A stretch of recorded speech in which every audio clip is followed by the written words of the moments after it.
Hello everyone, welcome to Samta education trust. This is Neelam, your mentor for English, and आज हम discuss करने वाले हैं reading comprehension. So guys, reading comprehension का हमारा ये फर्स्ट सेशन है। सो आज हम एक बेसिक सा पैसेज डिस्कस करने वाले हैं यहाँ पर, story based. And story based passages generally clerk या पीओ के प्री एग्जाम में देखे जाते हैं। सो क्योंकि ये हमारा फर्स्ट सेशन है, एक बेसिक से बिल्कुल सिंपल से पैसेज से शुरुआत करेंगे। एंड अभी जैसे कि मैंने बताया कि ये प्री एग्जाम्स में पूछे जाते हैं। एंड अगर बात करें इस पैसेज की, जो कि स्टोरी बेस्ड होगा, तो इसका जो अप्रोच होगा, पैसेज 5 मार्क्स के लिए हो, पैसेज 10 मार्क्स के लिए हो, हमारा जो अप्रोच होगा ये सेम ही होगा। सो यहाँ पर जो पैसेज है ये स्टोरी बेस्ड है। अब यहाँ पर हमें ध्यान देना होता है कि फर्स्ट हमें ऐसे क्वेश्चंस को अटेम्प्ट करना है जिन क्वेश्चंस को सॉल्व करने में, अटेम्प्ट करने में टाइम कम लगे एंड स्कोरिंग ज्यादा हो। सो हमें ऐसे क्वेश्चन सर्च करने होते हैं। पहले एक बार हमें सारे क्वेश्चंस पढ़ने होते हैं जिससे हमें समझ में आ जाए कि कौन से ऐसे क्वेश्चन है जिन्हें सॉल्व करने में, अटेम्प्ट करने में हमें लेस टाइम लगेगा, क्योंकि हमें स्कोर मोर करना होता है। देन सेकेंड जो अप्रोच होगा, अब हमें देखना है कि ऐसे कौन से क्वेश्चंस है जिन क्वेश्चंस को सॉल्व करने में हमें टाइम लेस लगेगा। सो ऐसे क्वेश्चंस होते हैं वोकैबुलरी बेस्ड। वोकैबुलरी में जनरली आपको पूछा जाता है मोस्ट सिमिलर वर्ड, मतलब कि क्वेश्चन में एक वर्ड दिया गया होता है एंड पूछा जाता है कि कौन सा ऑप्शंस में से कौन सा ऐसा वर्ड होगा जो इस गिवन वर्ड के मोस्ट सिमिलर होगा, मतलब कि हमें पूछा जाता है सिनोनिम। या तो हमें पूछा जाता है मोस्ट अपोजिट वर्ड, कि क्वेश्चन में जो गिवन वर्ड होगा उस वर्ड का हमें मोस्ट अपोजिट, मतलब कि उस वर्ड का एंटोनिम बताना होता है। सो ये जो क्वेश्चंस होते हैं ये काफी इजी होते हैं। अगर आपको उस वर्ड का मीनिंग पता है तो आप क्विकली सॉल्व कर लोगे, ऑप्शन में से आपको क्विकली समझ में आ जाएगा कि इस क्वेश्चन का आंसर क्या होगा। सो वोकैबुलरी बेस्ड जो क्वेश्चंस होते हैं ये काफी इजी होते हैं एंड इनमें काफी आपको कम समय लगता है। देन नेक्स्ट जो होगा ये होगा फ्रेज मीनिंग वाले वर्ड्स, मतलब कि क्वेश्चन में आपको पूछा जाएगा what is the meaning of this phrase according to the passage, कि जो गिवन फ्रेज है उस फ्रेज का मीनिंग क्या होगा according to the passage. So passage को एक बार पढ़ लेंगे, जहां पर भी वो फ्रेज गिवन है पैसेज में, वहां देखना है कि क्या मीनिंग उसका बन रहा है। क्योंकि कभी कभार ऐसा होता है कि उस फ्रेज का मीनिंग हमें पता नहीं होता, लेकिन फिर भी एक बार पढ़ने से, पैसेज को समझने से हमें उस फ्रेज का मीनिंग समझ में आ जाता है। सो ये क्वेश्चंस भी काफी इजी होता है एंड काफी कम टाइम लगता है इस क्वेश्चन को भी अटेम्प्ट करने में। देन फिर क्वेश्चंस होते हैं कुछ डायरेक्ट या इनडायरेक्ट क्वेश्चन होते हैं पैसेज के। सो ये जो डायरेक्ट या इनडायरेक्ट क्वेश्चन होंगे, इनडायरेक्ट क्वेश्चन को जनरली अवॉइड किया जाता है। अगर आप 100% श्योर है कि इसका आंसर आपको सही लग रहा है तो ही आपको इन्हें अटेम्प्ट करना होता है। एंड जो डायरेक्ट क्वेश्चन होते हैं, सपोज डायरेक्ट मतलब कि किसी कोई सपोज कोई पैसेज आ रहा है एंड वो जो पैसेज है ये पॉपुलेशन पे बेस्ड है, तो उसमें कोई डेटा दिया हुआ है या कोई आपको क्लू मिल रहा है या किसी चीज का फैक्ट दिया हुआ है। सो ये होते हैं direct question. Suppose population based एक पैसेज आया है एंड आपको क्वेश्चन में पूछा गया है कि 2011 की पॉपुलेशन क्या हुई, क्या थी, एंड पैसेज में ये डायरेक्टली दिया हुआ है कि 2011 की पॉपुलेशन इतनी इतनी थी। तो ये डायरेक्ट क्वेश्चन होता है। लेकिन डायरेक्ट या इनडायरेक्ट क्वेश्चंस के लिए आपको पैसेज को थोरोली, कंप्लीटली अच्छे से पढ़ना होता है, अच्छे से समझना होता है। इसलिए ये क्वेश्चंस को बाद में अटेम्प्ट किया जाता है। पहले आपको vocabulary based and phrase meaning वाले, जो डायरेक्ट डायरेक्ट बिल्कुल क्लियरली जिनके हमें आंसर समझ में आ जाते हैं, ऐसे क्वेश्चंस आपको पहले अटेम्प्ट करने होते हैं। एंड जो फिफ्थ आपके पास ट्रिक है या फिफ्थ जो अप्रोच होता है, स्टोरी बेस्ड चाहे पैसेज हो, चाहे कोई भी पैसेज हो, इकोनॉमिकल हो, एनवायरमेंट हो, पॉलिटिक्स पर हो, तो आपका फर्स्ट अप्रोच होना चाहिए कि क्वेश्चंस फर्स्ट। मतलब आपको फर्स्ट क्वेश्चंस पढ़ने होते हैं, बाद में पैसेज को स्कैन करना होता है। या तो आप पैसेज को, अगर आपको समझना है कि पैसेज किस तरीके का है, ज्यादा टफ तो नहीं है, क्योंकि अगर जो चीजें टफ होती है यानी बहुत ज्यादा हार्ड होती है उसे हम लास्ट में अटेम्प्ट करते हैं सेशन के। सो फर्स्ट अगर आपको पैसेज को देखना है कि पैसेज किस तरीके का है, सो आप पैसेज की 4-5 लाइन स्टार्टिंग की, मिडिल की 5 से 6 लाइन्स एंड एंड की 5-6 लाइन्स पढ़ सकते हैं, ताकि आपको एक आइडिया मिल जाता है, क्लू मिल जाता है कि किस तरीके का पैसेज है। लेकिन कंप्लीट पैसेज आपको क्वेश्चंस पढ़ने के बाद ही करना होता है। इसका मतलब ये है कि पहले आपको क्वेश्चंस पढ़ना है एंड देन आपको पैसेज पढ़ना होता है।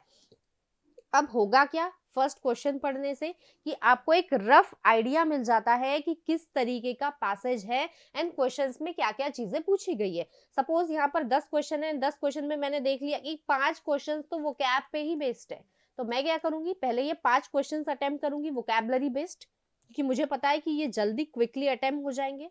एंड अगर बाकी 5 क्वेश्चन मुझे नजर आ रहे हैं कि जो 6, 7 एंड 8, 9 जो क्वेश्चन है वो सारे इनडायरेक्ट है, जिनका पैसेज में मतलब हमें बहुत ज्यादा उसका आंसर सर्च करना पड़ेगा, पैसेज को बहुत ज्यादा समझना पड़ेगा, सो इसे मैं बाद में अटेम्प्ट करूंगी।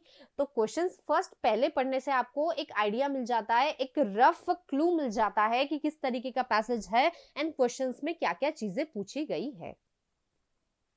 सो गाइस शुरू करते हैं हमारा सेशन। सो यहाँ पर डायरेक्शन दी गई है, read the passage and answer the question that follow. आपको पहले पैसेज रीड करना है एंड देन पैसेज पे बेस्ड जो क्वेश्चंस है उनके आंसर्स मार्क करने हैं।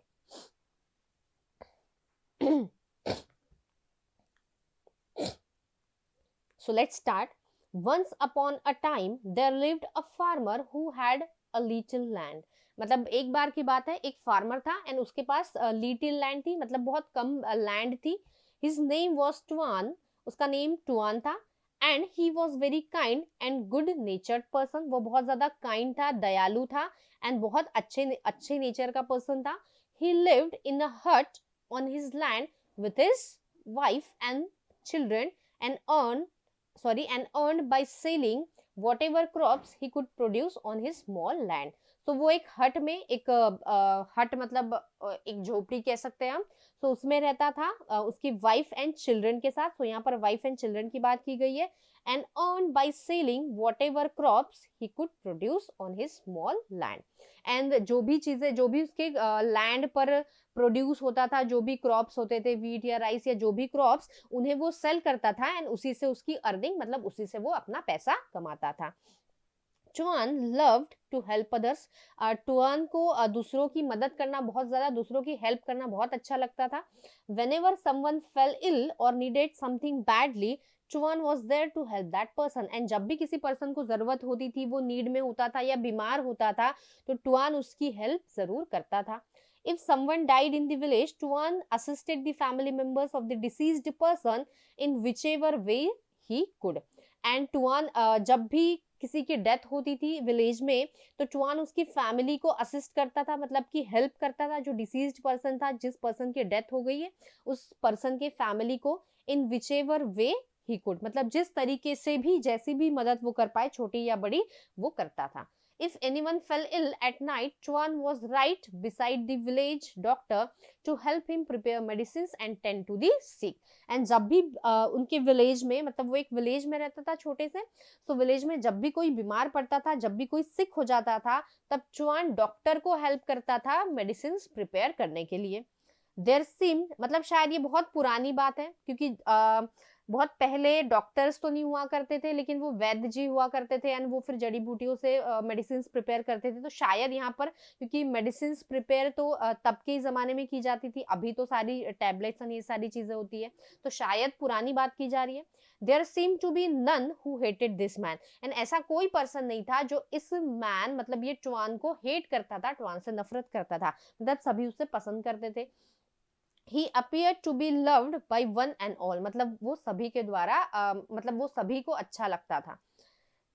But there was one person who hated him, टुआन with all his heart। लेकिन एक पर्सन ऐसा था जो टुआन को बहुत ज्यादा नफरत करता था। He was जुआन, एंड उसका नाम था जुआन, a neighbor of टुआन। ओके, तो टुआन को नफरत कौन करता था, हेट कौन करता था, जुआन। एंड जुआन कौन था, टुआन का नेबर था, मतलब उसके साइड में रहता था। Who lived in the land next to him, a lazy person by nature। अब लेजी पर्सन किसे कहा जा रहा है, इस जुआन को कहा जा रहा है कि जो जुआन था ये बहुत लेजी पर्सन था। Juan hardly put in as much effort to cultivate his land as Tuan did to produce crops in his own. मतलब टुआन जो था, हमने टुआन की पहले बात की कि वो बहुत ज्यादा हार्ड वर्किंग पर्सन था एंड वो बहुत ज्यादा एफर्ट्स लगाता था अपनी लैंड को कल्टीवेट करने के लिए, मतलब जो भी क्रॉप्स है उन्हें ग्रो करने के लिए। लेकिन जुआन जो था इतनी मेहनत नहीं करता था जितना टुआन करता था। So when the harvest season arrived every year, Juan found that he had very few crops to sell. So जब भी हार्वेस्ट सीजन आता था, मतलब जब क्रॉप्स फुल्ली डेवलप हो जाते हैं एंड जब उन्हें हार्वेस्ट किया जाता है, कट किया जाता है एंड सीजन में फिर सेल करने के लिए ले जाया जाता है, तब जुआन के पास बहुत कम हार्वेस्ट होता था, बहुत कम कम क्रॉप होता था, क्योंकि जुआन बहुत लेजी था, वो इतनी मेहनत नहीं कर पाता था जितना कि टुआन करता था. So Tuan on other hand earn a handsome profit through the selling of his produces. लेकिन जुआन के पास तो इतना हार्वेस्ट होता ही नहीं था कि उसके पास बहुत ज्यादा पैसा है, लेकिन टुआन अदर हैंड बहुत ज्यादा हैंडसम प्रॉफिट, मतलब अच्छा खासा उसे प्रॉफिट मिलता था by selling of his produces, की जो भी उसकी लैंड में प्रोड्यूस होता था उन्हें सेल करके. आगे देखते हैं. One year Juan could no longer contain his jealousy. मतलब एक बार ऐसा हुआ कि वो बिल्कुल मतलब टॉलरेट ही नहीं कर पा रहा था, बहुत ज्यादा उसे जेलेसी हो रही थी. Just days before Tuan was to reap his harvest, John set fire to his crops at night. Okay.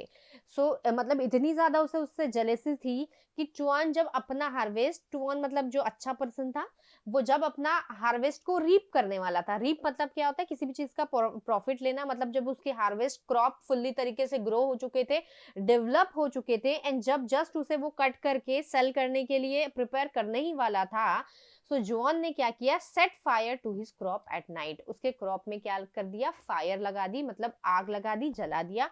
Tuan was asleep at this time, and it was only alertness of one of his other neighbors that saved much of his crop from being perished in deadly flames of the fire that Juan had lighted. And जब ये ऐसा जुआन ने जब उसके crop में fire set किया था, मतलब जला दिया था उसके क्रॉप को, उसके लैंड को, तब टुआन जो था वो एस्लीप था, मतलब सोया हुआ था, स्लीप में था. एंड उसका एक जो नेबर था, उस नेबर ने उसे बताया कि उसका जो लैंड है, उसका जो भी फार्म है, उस फार्म में फायर की वजह से उसका सारा क्रॉप्स मतलब जल रहा है. सो उस मतलब मच ऑफ दिस क्रॉप्स, मतलब उसका बहुत सारा क्रॉप्स जो था वो तो जल चुका था फायर की वजह से, लेकिन बहुत सारा क्रॉप्स ऐसा भी था जो उसने जलने से बचा दिया था बिकॉज ऑफ हिज नेबर, क्योंकि नेबर ने उसे इंफॉर्मेशन दी थी कि आपका जो लैंड है, आपका जो खेत है, आपका जो फार्म है, वहां पर फायर लग चुकी है, मतलब आग लग चुकी है. सो यहाँ पर हमने देखा गाइस एक पेरिश्ड वर्ड, एंड इस पेरिश वर्ड का जो मीनिंग है ये होता है डाई, हो जाना, या होता है लूज वंस लाइफ, मतलब किसी चीज को डेथ हो जाना या किसी चीज को लूज करना. यहाँ पर जैसे पेरिश बात की जा रही है क्रॉप्स के लिए, तो कोई चीज लूज हो जाना, डिस्ट्रॉय हो जाना, नष्ट हो जाना या डेथ हो जाना, उसे हम कहते हैं पेरिश. नेक्स्ट देखते हैं, व्हेन फ्लेम्स वर डाउस्ड. अब यहाँ पर डाउस भी एक न्यू वर्ड है जिसका मतलब होता है एक्सटिंग्विश करना या ब्लो आउट, मतलब आग को बुझा देना या ब्लो आउट कर देना. When the flames were doused, Tuan saw which direction the fire had started from. And जब जो फायर थी वो सारी ब्लो आउट हो चुकी थी, तब टुआन ने देखा कि जो फायर थी वो किस डायरेक्शन से आ रही थी. Juan's animosity towards him was unknown to Tuan. लेकिन टुआन को ये नहीं पता था कि जुआन जो है ये उससे बहुत नफरत करता है, उसकी बहुत गुस्सा करता है, या फिर उसके मन में बहुत कुछ मतलब बहुत गलत चीजें हैं इस टुआन के लिए. But he let the matter rest and decided to take action only if he saw Juan repeating his dastardly action once again. So उसने सोचा कि उसे तो समझ में आ गया था कि जुआन के साइड से ये फायर आ रही है, मतलब जुआन का शायद फार्म वहीं पर होगा या उसका हाउस वहां पर होगा, उस साइड से ही फार्म जो फायर थी वो आ रही थी. सो उसे एक हिंट मिल गई थी, लेकिन टुआन ने सोचा कि नहीं, इस मैटर को मैं इतना उछालूंगा नहीं, इस मैटर को मैं ऐसे ही रहने दूंगा. अगर नेक्स्ट टाइम फिर से जुआन ने ऐसी कोई मिस्टेक रिपीट की तब मैं कोई एक्शन लूंगा. सो यहाँ पर ये जो वर्ड है डेस्टर्डली, इसका मतलब होता है क्रूअल एक्ट, या हम कह सकते हैं wicked act. That year, Chuan managed to sell the rest of his crop at good price, but he could not make much profit for a good part of his produces. मतलब उस साल ये हुआ कि उसने जो बचा हुआ, जो वो बचा पाया था जलने से क्रॉप, उसे उसने सेल किया, लेकिन उतना प्रॉफिट वो नहीं कमा पाया उसके प्रोड्यूसेस से, क्योंकि उसका बहुत सारा प्रोड्यूस क्या हो गया था, बर्न्ट हो चुका था। He had a heavy heart but he did not like to tell anyone about it. And he had a heavy heart, मतलब वो बहुत सैड हो चुका था, उसे बहुत बुरा फील हो रहा था, लेकिन उसने ये चीज किसी को भी नहीं बताई या ये चीज किसी को भी शो नहीं की। Only days later, Tuan was awakened by the sound of lamentation. And कुछ दिनों बाद क्या हुआ, टुआन मतलब कि ये जो अच्छा पर्सन था, ये सो रहा था एंड एकदम से उसे लेमेंटेशन की आवाजें सुनाई दी गई। सॉरी गाइस, लेमेंटेशन मतलब होता है एक्सप्रेशन ऑफ ग्रीफ या सॉरो, कि बहुत ज्यादा कोई दुखी हो जाता है या बहुत जोर जोर से कोई रोता है, अपना सॉरो या ग्रीफ, अपना दुख प्रकट करता है, उसे हम कहते हैं लेमेंटेशन। अपना दुख एक्सप्रेस करना या सॉरो एक्सप्रेस करना या आंसू बहाना, इसे कहते हैं लेमेंटेशन। सो जब एक दिन टुआन सोआ हुआ था तो उसे जोर जोर से आवाजें आने लगी लेमेंटेशन की, रोने की। He went out to find a crowd beside Juan's hut. And जब वो उठा, उसने देखा तो बहुत सारे लोग इकट्ठा हो चुके थे जुआन्स के हट के बाजू में, हट के सामने। He rush to find that Juan's son had fallen ill. And जब उसने मतलब वो गया और उसने देखा कि जुआन्स का जो सन था, जुआन का जो बेटा था, वो बीमार हो चुका था। He found that the village doctor was unable to provide a cure to his illness. And उसने ये देखा कि जो उसकी इलनेस थी, जो जुआन के सन को जो इलनेस हुई थी, जो बीमारी थी, उसके लिए कोई क्योर नहीं था डॉक्टर के पास, या उसके लिए कोई क्योर डॉक्टर फाइंड नहीं कर पा रहा था। Twain new what he had to do, लेकिन ट्वेन को पता था कि अब उसे क्या करना है। he untied his own horse and rode it. Then he rushed to the town that was 10 miles away. उसने अपना हॉर्स लिया एंड वो टाउन की तरफ जाने लग गया, and which was 10 miles away, जो 10 miles away था उसके गांव से, विलेज से।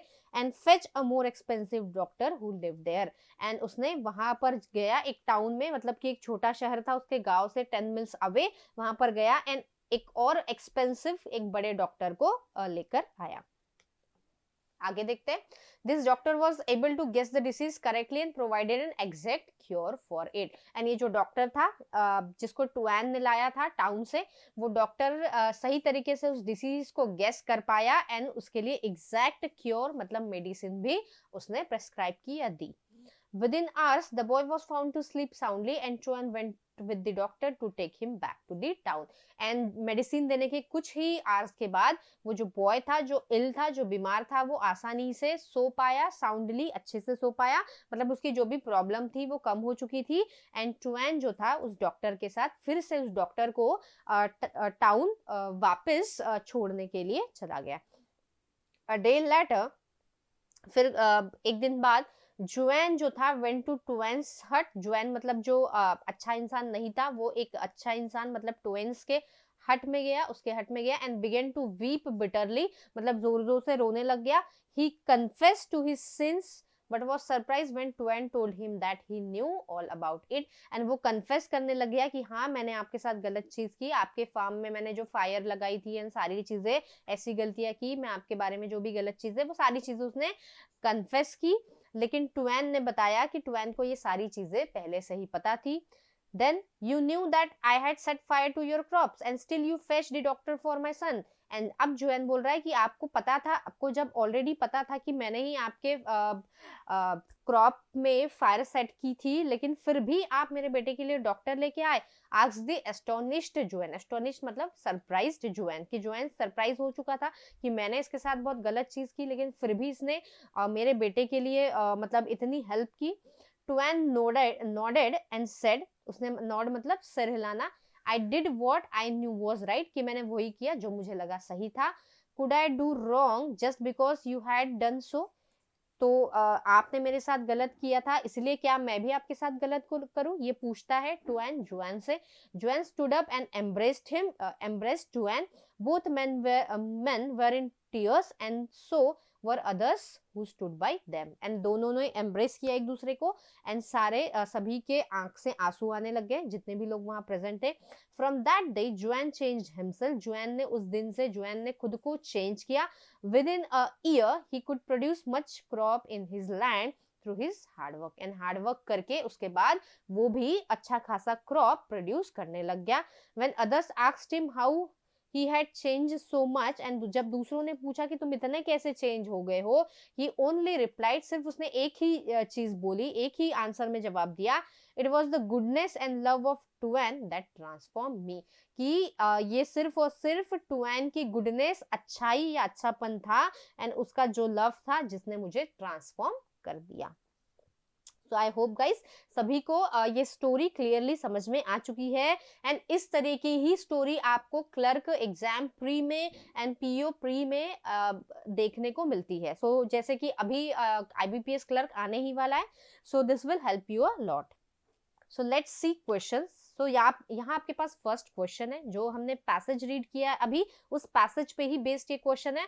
Which of the following is that true about Tuan? So देखिए इसका सही आंसर क्या हो सकता है. आपके पास ये 3 पॉइंट्स है, इन 3 पॉइंट्स में से आपको बताना है कि जो टुआन पर्सन था, टुआन मतलब जो अच्छा पर्सन था, जो काइंड और गुड नेचर्ड पर्सन था, उसके बारे में इन 3 पॉइंट्स में से क्या क्या चीजें सही है. एंड आपके पास यहाँ पर 5 ऑप्शंस है, जैसे कि सिर्फ अगर आपका आंसर ओनली 1 अगर आपको लग रहा है कि एंड आपको ये आंसर जो देना है ये पैसेज के अकॉर्डिंग देना है, अपने मन से नहीं कि पैसेज में जो चीज मेंशन की है उसके अकॉर्डिंग. अगर आपका आंसर ओनली 1 है कि सिर्फ 1 सही है टुआन के बारे में तो 1 हो जाएगा, ओनली 2 सही है तो 2, 1 एंड 3 अगर आपको लग रहा है कि 1 एंड 3 सही है तो ऑप्शन नंबर सी हो जाएगा. अगर आपको लग रहा है कि 2 एंड 3 सही है तो option number D, and all of the अगर सारे के सारे सही है तो आपका आंसर होगा ऑप्शन नंबर ई. सो देखिए गाइस इसका सही आंसर क्या हो सकता है.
So let's check guys.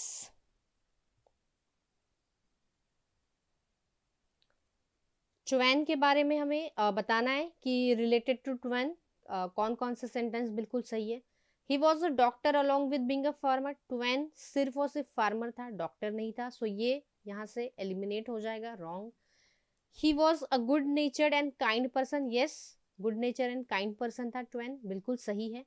He was a wealthy farmer who gave away his wealth to the needy.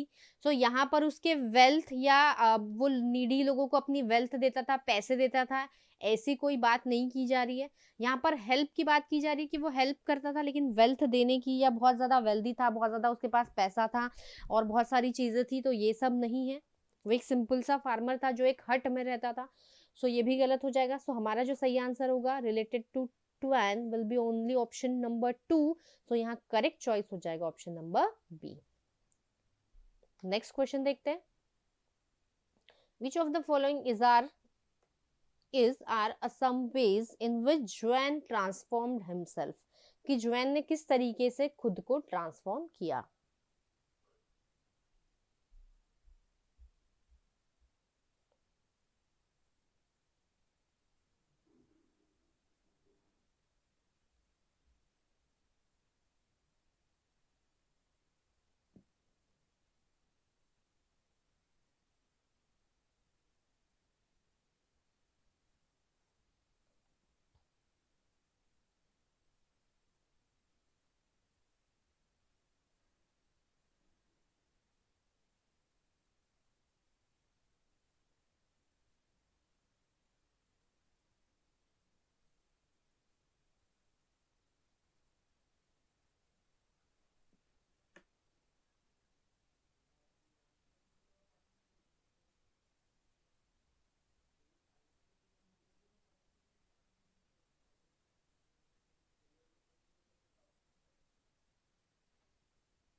So let's check guys which यहाँ पर जुआन ने कैसे खुद को ट्रांसफॉर्म किया।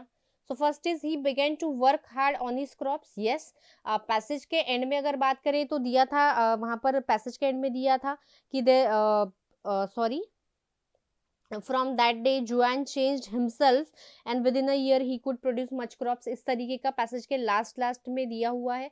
सो यहाँ पर ये बिल्कुल सही है। he became more helpful towards people। ऐसी कोई बात की नहीं गई है कि जुआन ने लोगों को हेल्प करना शुरू कर दिया, नहीं, सिर्फ ये बात की थी कि वो हार्डवर्क किया उसने एंड उसके क्रॉप्स का प्रोड्यूस को इंक्रीज किया। तो ये भी एलिमिनेट हो जाएगा। He started A small charity, ऐसी भी कोई बात नहीं की गई है। सो ओनली वन सही है, मतलब हमारा जो सही आंसर होगा वो होगा option number A. Next question देखते हैं। Why did Juan hate Tuan with all his heart?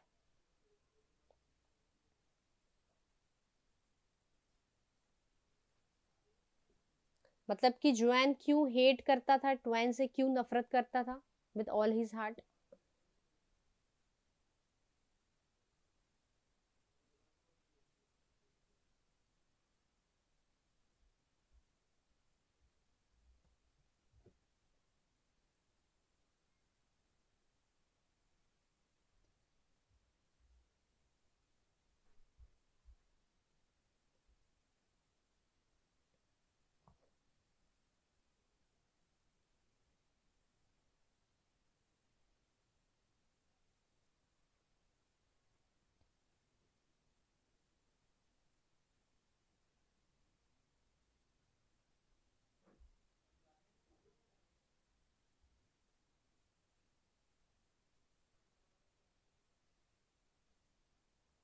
So let's check guys कि why did Juan help Twain with all his heart, कि वो ट्वेन से क्यों नफरत करता था।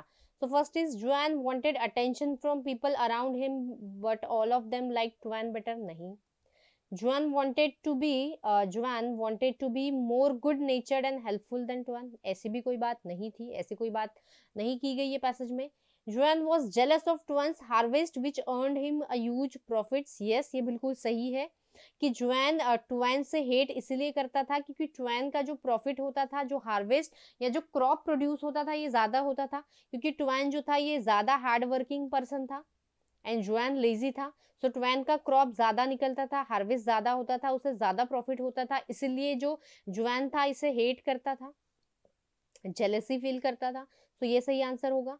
जुआन did not want Twain to work hard as, यहाँ ऐसी भी कोई बात की नहीं गई है। एंड जुआन thought that Twain was lazy, ऐसी भी कोई बात नहीं की गई। तो सही आंसर होगा option number C. Next question देखते हैं। Which among following is similar in the meaning to the word perished as used in the passage। so आपको यहाँ पर बताना है कि इस perish वर्ड का मीनिंग क्या होगा as used in the passage। अब गाइस देखिए कि ये जो वर्ड्स होते हैं ना इंग्लिश में, इन वर्ड्स के कई तरीकों से यूज किए जाते हैं। मतलब कुछ वर्ड्स होते हैं कि बहुत अलग अलग तरीके से भी यूज किए जाते हैं, मतलब एक वर्ड के एक से ज्यादा भी मीनिंग होते हैं।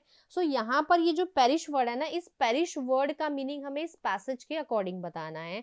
जैसे हम देखते हैं यहाँ पर पैसेज में, यहाँ पर देखिए ये पेरिश वर्ड है। तो इस पैरिश में, इस पैसेज में इसका मीनिंग क्या बन रहा है ये बताना होता है, ना कि जो हमें पहले से मीनिंग पता हो। जैसे यहाँ बोला था save much of it crop from being perished in deadly flame. Perish मतलब क्या होगा, पूरा डिस्ट्रॉय हो जाना, नष्ट हो जाना। डेडली फ्लेम्स मतलब आग, आग जो लगी थी, फायर जो लगी थी उसकी फ्लेम से। सो यहाँ पर पेरिश मतलब डिस्ट्रॉय हो जाना। सो देखते हैं हम ऑप्शन में हमारे पास क्या है।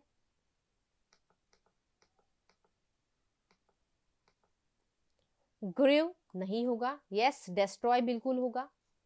बोर नहीं, एंड रिवाइव मतलब होता है किसी चीज को फिर से नया बना देना, रिफ्रेश कर देना। सो ये भी नहीं होगा, क्योंकि यहाँ हमें क्या बताना है, similar in meaning.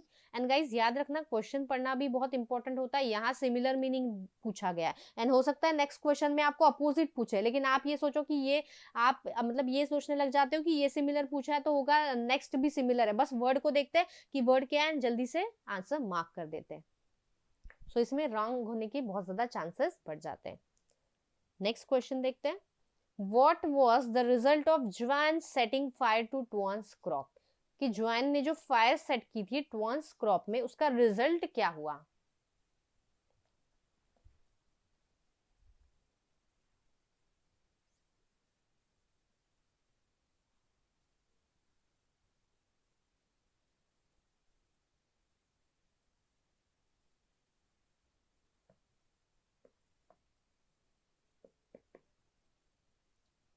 So let's see.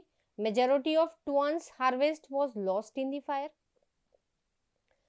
टुआन्स का जो हार्वेस्ट था वो लॉस्ट हो गया था फायर में। लॉस्ट मतलब घूम जाना, सो नहीं होगा ये ऑप्शन। द नेबर्स, मेजोरिटी तो नहीं हुआ था क्योंकि कुछ हुआ था, मेजोरिटी तो वो बचा पाया था। पैसेज के स्टार्टिंग में ही दिया हुआ है, या जहां पर भी ये फायर की बात की जा रही है, फायर सेट करने की, वहां पर दिया है कि मोस्ट ऑफ द हार्वेस्ट वो बचा पाया था, जो प्रोड्यूस था उसे बचा लिया था, उसने सेव कर पाया था। सो ये तो नहीं होगा। The neighbours came to Tuan's rescue and alerted the police, यहाँ पर पुलिस की या रेस्क्यू की बिल्कुल कोई बात नहीं की जा रही है। One of the neighbors saw Juan setting fire to Tuan's crops and he was arrested. Arrest करने की बिल्कुल बात नहीं की गई है पैसेज में। Some of the Tuan's crop was damage but majority were saved. Yes, कि कुछ क्रॉप जो था ये डैमेज हुआ था, लेकिन मेजोरिटी जो था वो सेव हुआ था। सो यहाँ पर जो यहाँ पर जो सही ऑप्शन होगा वो होगा ऑप्शन नंबर डी, एंड ई भी यहाँ पर एलिमिनेट हो जाएगा। नेक्स्ट क्वेश्चन देखते हैं। Which of the following gave Juan clues that Juan had set fire to his crop? मतलब जुआन को कैसे पता चला, कहां से कैसे हिंट या क्लू मिली कि जो फायर सेट की गई थी ये जुआन के द्वारा की गई थी? तो देखिए ऑप्शन में क्या सही आंसर हो सकता है।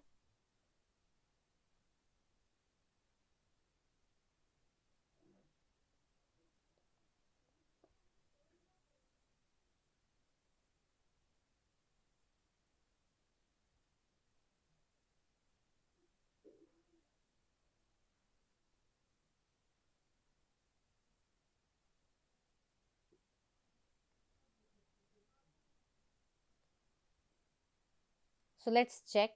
Juan had dropped a lighter with his initials in the fields. So यहाँ lighter drop करने की कोई बात नहीं की गई है।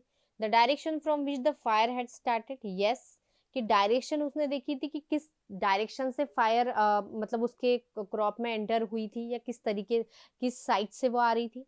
सो ये आंसर हमारा बिल्कुल हो सकता है। Then Tuan had seen Juan carry kerosene. Kerosene की यहाँ बिल्कुल बात नहीं की गई है। A neighbor saw Juan sneak out at night and set fire. यहाँ पर भी ये sneak out की बिल्कुल कोई बात नहीं की गई है। And B and D भी गलत हो जाएगा। सो सही आंसर होगा only option number B. Next question देखते हैं। What did Juan do when he discovered Juan's son was ill?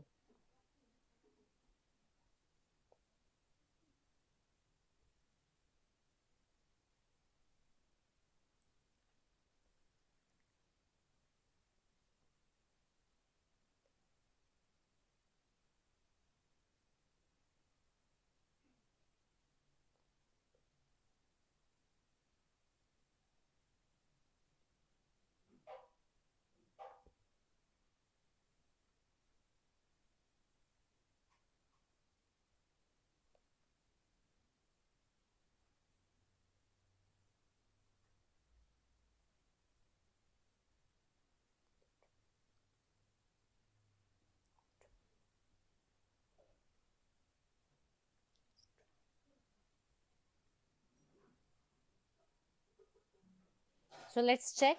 What did Tuan do when he discovered Juan's son was ill? मतलब टुआन ने जब डिस्कवर किया, जब उसने देखा कि जुआन का सन बीमार हो चुका है, तब उसने क्या किया? He called the village doctor who lived a few house away. नहीं, विलेज डॉक्टर को नहीं, हमने जब पैसेज स्कैन किया था, पढ़ा था, तो हमने देखा था उसने डॉक्टर जो है वो टाउन से लाया था. So next is he rode to the nearest town to get a better doctor. Yes, बिल्कुल सही है. Then he went back to his house thinking Joan deserved what he got. नहीं, because वो बहुत अच्छा पर्सन था, so उसने ये बात तो बिल्कुल ही नहीं सोची. Then next he rode out to the nearest hospital. Hospital की यहाँ पर कोई बात नहीं की गई है. He went back to his house to get some medicines which could help Joan's son. नहीं, यहाँ पर ऐसी भी कोई बात पैसेज में नहीं की गई है. सो हमारा जो सही आंसर होगा वो होगा option number B. Next question देखते हैं guys. Which among the following is opposite in meaning to the word doused as used in the passage? तो हमें ऐसा वर्ड बताना है जो इस doused वर्ड के अपोजिट है.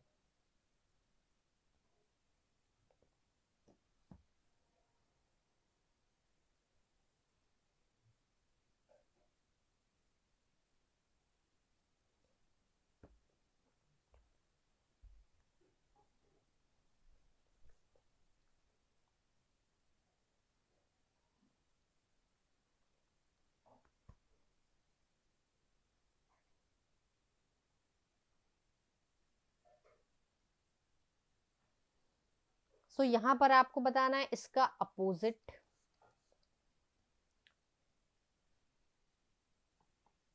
सो गाइज मैं एक बार आपको दिखा देती हूँ पैसेज में डाउस्ड वर्ड. यहां पर हमने देखा था when the flames were doused, Chuan saw which direction the fire had started. Doused मतलब फायर को बुझा देना, मतलब ब्लो आउट कर देना या एक्सटिंग्विश कर देना, खत्म कर देना. आई होप समझ गए होंगे आप. सो देखिए यहाँ पर डाउस्ड अपोजिट पूछा है. फर्स्ट वर्ड है यहाँ पर सैचुरेटेड. सो देखिए क्या इसका आंसर हो सकता है. Saturated, deluged, wet and lighted.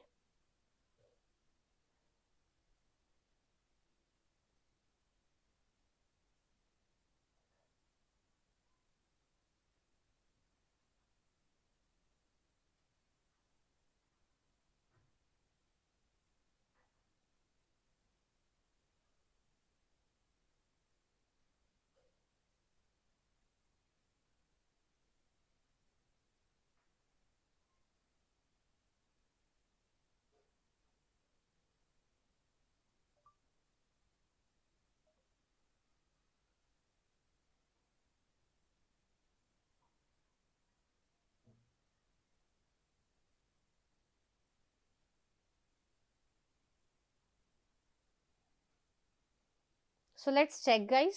डाउस का अपोजिट एंड डाउस का मीनिंग होता है ब्लो आउट करना या किसी चीज को एक्सटिंग्विश करना. आपने सुना होगा फायर एक्सटिंग्विशर, मतलब फायर को एक्सटिंग्विश बुझाने वाला, ब्लो आउट करने वाला. सो सैचुरेट एंड सैचुरेटेड का मतलब होता है किसी चीज को सोक करना. किसी लिक्विड में या किसी लिक्विड में या वाटर में अगर किसी चीज को इतना आप सोक कर लेते हो ताकि वो चीज किसी और चीज को एब्जॉर्ब ना कर पाए, उसे हम कहते हैं सैचुरेटेड. सो ये तो हमारा आंसर नहीं होगा. देन नेक्स्ट इज डिलर्ज्ड एंड डिलर्ज का जो मतलब होता है ये होता है फ्लड. सो ये भी यहाँ पर हमारा नहीं होगा answer. Then next is weight. Weight मतलब किसी चीज को गीला कर देना. सो ये भी नहीं होगा. लाइटेड. लाइटेड मतलब क्या होता है किसी चीज में फायर सेट करना या आग लगाना या लाइट करना, जैसे लाइटर से वर्ड आया लाइटेड. सो ये बिल्कुल सही आंसर होगा क्योंकि डाउस मतलब किसी चीज को ब्लो आउट कर देना एंड लाइटेड मतलब उसके लाइट करना, मतलब वहां पर फायर सेट करना. सो हमारा जो सही आंसर होगा ऑप्शन नंबर डी हो जाएगा. नेक्स्ट क्वेश्चन देखते हैं. अब यहाँ पर पूछा गया which among the following is similar. देखिए इससे पहले हमने जो क्वेश्चन सॉल्व किया क्वेश्चन नंबर 8, वहां पर आपको बताना था अपोजिट एंड अगेन आपको यहाँ बताना है सिमिलर. सो कंफ्यूज बिल्कुल नहीं होना है. क्वेश्चन अच्छे से पढ़ना बहुत ज्यादा इंपॉर्टेंट होता है. सो यहाँ आपको एनिमोसिटी का सिमिलर वर्ड बताना है, सिनोनिम बताना है, इसका मीनिंग बताना है.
सो गाइस एनिमोसिटी हमने देखा था पैसेज में, इसका वर्ड हो रहा था एनमिटी, या हम कह सकते हैं अपोजिशन, किसी को अपोज करना, या किसी से एनमिटी या दुश्मनी, या कह सकते हैं किसी से बिटरनेस होना, मतलब कि बैड रिलेशंस होना, अच्छे रिलेशंस ना होना, उसे हम कहते हैं एनिमोसिटी। एंड अगर बात करें यहाँ पर एंटीपैथी की, सो एंटीपैथी का मतलब भी होता है किसी से हेट्रेड या किसी के लिए इल फीलिंग होना, खराब फीलिंग होना, मतलब कि बिटरनेस, अपोजिशन या एनमिटी होगा, मतलब कि ये इसका सिमिलर मीनिंग हो सकता है बिल्कुल एनिमोसिटी का, एंटीपैथी। देन नेक्स्ट जो वर्ड है ये एम्पैथी, एंड एम्पैथी, एम्पैथी मतलब होता है टू अंडरस्टैंड, किसी की फीलिंग्स या किसी की फीलिंग्स को शेयर करना, to understand and share the feelings of another, कि दूसरों की फीलिंग्स को शेयर करना या समझना, उसे हम कहते हैं एम्पैथी। तो ये तो अपोजिट हो जाएगा, यहाँ पूछा सिमिलर है। Then next is sympathy, and sympathy तो आपको पता ही है, काइंडनेस, दया भावना जो होती है वो। एंड गुडविल मतलब अच्छी चीज, अच्छा इरादा, सो यहाँ पर ये भी नहीं होगा, सो ये भी एलिमिनेट हो जाएंगे। सो हमारा जो सही ऑप्शन होगा वो होगा option number A, that is antipathy. Next question देखते हैं guys, which among the following is opposite in meaning to the word lamentations as used in the passage। and हमने डिस्कस किया था lamentations की आवाजें आ रही थी ज्वान के हाउस से, हट से, घर से, मतलब उसके हट से। सो lamentation मतलब क्या होता है, अपना सॉरो या ग्रीफ एक्सप्रेस करना, मतलब कि अपना जो दुख होता है उसे एक्सप्रेस करना। सो हमें यहाँ पर इसका अगेन अपोजिट बताना है, इसके पहले वाले क्वेश्चन में सिमिलर बताना था, यहाँ अपोजिट बताना है। सो देखिए इसका क्या हो सकता है आंसर।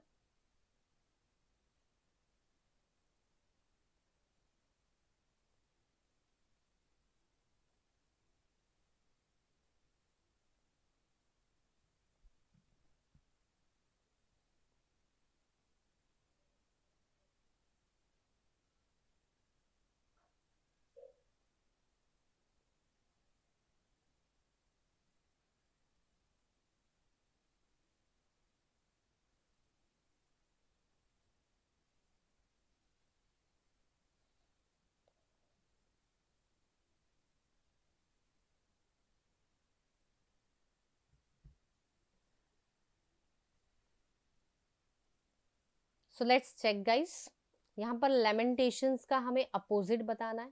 एंड लेमेंटेशन मतलब होता है सॉरो या ग्रीफ एक्सप्रेस करना, ओके मतलब टू एक्सप्रेस सॉरो और ग्रीफ।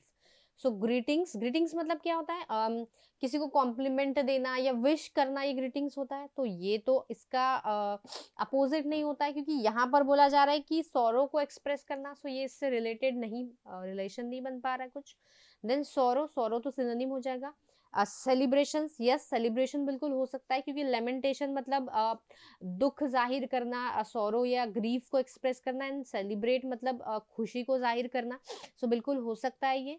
एंड सिबलिंग्स मतलब क्या होता है, हमारे जो ब्रदर सिस्टर होते हैं, भाई बहन, वो हमारे सिबलिंग्स होते हैं। सो ये भी नहीं होगा, and none of the above भी नहीं। सो हमारा जो सही आंसर होगा वो होगा option number C, that is celebrations. So thank you very much guys.